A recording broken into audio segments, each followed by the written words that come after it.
Mr. President Sidikiwe, corrupt bigwigs who have joined your party not to serve the common good, but to enrich themselves, act with impunity.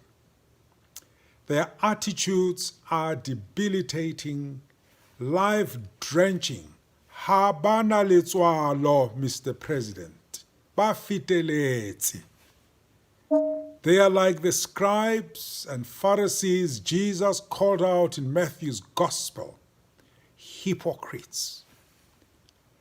At this time in the history of our country, we must draw a line in the sand and say anew, "Thus says the Lord, on whom our hope is founded. The hypocrites and the thieves must return the stolen treasures of the poor, and they must be dispatched to jail, where they must wear orange jumpsuits." We cannot, as a society, sit down when this kind of thing happens.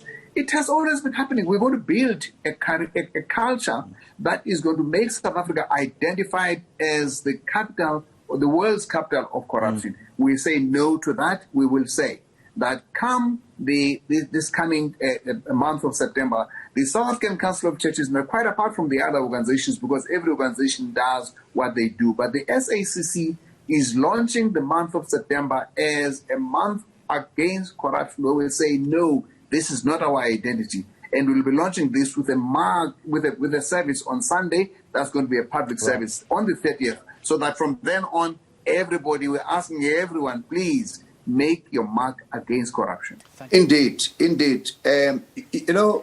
Leanne, there is something to be said for a view that's shared by a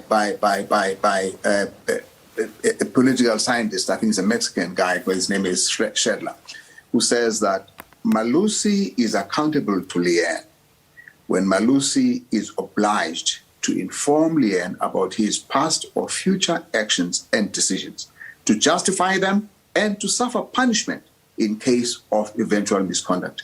And it is pretty much the latter, that suffering consequences, that punishment, that is missing. And therefore, we cannot have accountability without consequence management. Let's take a stand and say we're not going to be corrupted. We're not going to be governed by corrupt people. We're going to make sure we crowd out the corrupt so that those who can govern in our interest can govern in our interest.